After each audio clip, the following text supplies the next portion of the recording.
बिस्मिल्लाहिर्रहमानिर्रहीम। अस्सलाम वालेकुम व्यूअर्स, उम्मीद करता हूँ आप सब खैरियत से होंगे। अलैकुम से मैं भी बिल्कुल ठीक ठाक हूँ। आज मैं बनाने लगी हूँ आलू गोश्त की रेसिपी। वीडियो को एंड तक देखना। सबसे पहले पतीले में मैं तकरीबन आधा कप के करीब ऑयल शामिल कर दूँगी।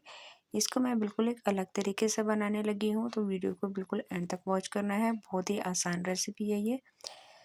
जैसे ही ऑयल थोड़ा सा गर्म हुआ तो इसमें 2 अदद प्याज शामिल कर दी है। प्याज को बिल्कुल लाइट सा ब्राउन करेंगे। अगर बड़े साइज़ की प्याज है तो फिर आप 1 शामिल कर दें। मेरे पास दरमियानी साइज़ की थी तो मैंने इस वजह से इसमें 2 शामिल कर दी हैं। गोल्डन ब्राउन होने तक हम इसका वेट करते हैं।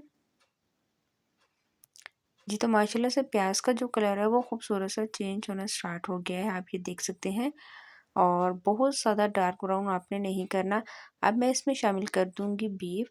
तकरीबन मैंने 3 पाव के करीब बीफ बोटी ली है। उसके जो पीसेस हैं उनको मैंने बिल्कुल छोटा-छोटा कर दिया है। गोश्त जो है वो कच्चा मैं इसमें शामिल कर रही हूँ। अच्छी तरह से आपने इसको वॉश कर लेना है। वॉश करने के बाद हमेशा की तरह मैं आपको बता दूँ कि आपने सिरका लाज़मी ऐड करना है। अगर आपको मेरी तरह गोश्त की स्मेल बुरी लगती है तो आपने लाज़मी सिरका ऐड करना है और थोड़ी देर के लिए रख देना है। उसके बाद फिर एक दफ़ा और आप पानी से वॉश करेंगे तो इसकी जितनी भी स्मेल होगी वो ख़त्म हो जाएगी। अच्छी तरह से अच्छी तरह से मैंने इसको मिक्स कर लिया है। दम पे रख देती हूँ। तकरीबन मैंने इसको 15 मिनट के लिए दम पे रख दिया। और अब ये देख सकते हैं इसको बबल्स आना स्टार्ट हो गए हैं। यहाँ पे मैं अदरक लहसुन का पेस्ट शामिल कर दूँगी, तकरीबन 2 खाने के चम्मच। फ्रेश पेस्ट मैंने बनाया है, इसमें थोड़ा-सा ज़्यादा शामिल होता है। साथ ही हम इसमें मसाले शामिल कर देंगे। मसाले में कुटा हुआ धनिया, कुटी हुई मिर्चें, लाल मिर्च पाउडर, ज़ीरा, थोड़ी-सी काली मिर्चें, नमक और हल्दी पाउडर मैंने शामिल किया है अपने टेस्ट के बराबर। आप मसाले कम और ज़्यादा कर सकते हैं। आप ये देख सकते हैं कि जो बोटी है उसके पीसेस मैंने इसे छोटे किए हैं कि ये जल्द के साथ गल जाए और इसका जो टेस्ट होता है वो बहुत ही अच्छा आता है और ये जल्दी के साथ खाना फ़ौरन से तैयार भी हो जाता है। अच्छा, मसाले के साथ अब आपने इसकी करनी है भुनाई।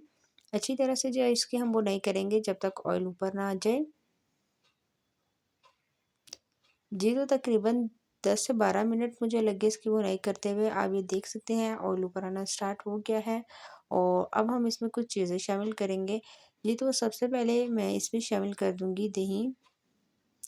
तकरीबन मैं इसमें दही डाल रही हूँ 1 कप के करीब, या 1 कप से कम है आपके पास तो आप इसमें 3 खाने के चम्मच भी शामिल कर सकते हैं।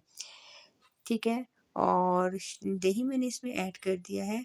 दही ऐड करने के बाद अच्छी तरह से मैं इसको मिक्स करूँगी। दही का पानी ड्राई होने तक हम इसकी भुनाई करेंगे। चिकन गोश्त जो है वो मैंने तकरीबन इसको फ्राई भी किया है आपके सामने और इस तरह भुनाई भी करती जा रही हूँ तो ये जल्दी के साथ गल जाएगा। अब मैं इसमें शामिल कर दूँगी टमाटर का पेस्ट। 3 अदद टमाटर लिए थे बड़े साइज़ के, उनका मैंने फ्रेश पेस्ट बना लिया है। आप इसमें टमाटो प्यूरी भी ऐड कर सकते हैं और अगर इसकी वीडियो आपने नहीं देखी तो मेरे यूट्यूब चैनल पे है, वहाँ जाके आप विज़िट करें, आपको मिल जाएगी। जी, तो टमाटर का पेस्ट मैं इसमें शामिल कर दूँगी। अग तो फिर आपने 4 अदद ले लेने हैं, बड़े साइज़ के तो फिर 3 भी बहुत होंगे। टमाटर का पेस्ट डालने के बाद दोबारा से आपने इसको मिक्स करना है। यहाँ पे चूल्हे की फ्लेम को थोड़ा-सा हाई करते हुए आपने इसकी भुनाई करनी है कि टमाटर का जितना भी पानी है वो ड्राई हो जाए। इसी के साथ मैंने क्यूब्स किए हुए आलू काटे हुए थे, तकरीबन 2 अदद बड़े साइज़ के आलू लिए हैं। उनको भी मैंने छोटी कटिंग में काट लिया है, ये डाल दूँगी और इसी के साथ इसी पानी में जो टमाटर का पानी है उसी में हम इसकी भुनाई करेंगे कि पानी भी ड्राई हो जाएगा और जो आलू है वो भी अच्छी तरह से गल जाएँगे। अब मैं इसको दम पे रख देती हूँ और फिर आपसे मुलाकात करती हूँ। जी, तो वो हमारा सालन बिल्कुल तैयार हो गया है। यहाँ पे लाइट चली गई थी, थोड़ी-सी वीडियो मैं अपलोड नहीं कर पाई। तो आप ये देख सकते हैं मज़ेदार आलू गोश्त का सालन, जो कि मैंने बहुत ही आसान तरीके से बनाया है। रेसिपी को आपने ज़रूर ट्राई करना है। मुझे कमेंट्स में बताना है कि आज की रेसिपी कैसी लगी। आज के लिए इतना ही, इंशाल्लाह नेक्स्ट वीडियो में मुलाकात होगी।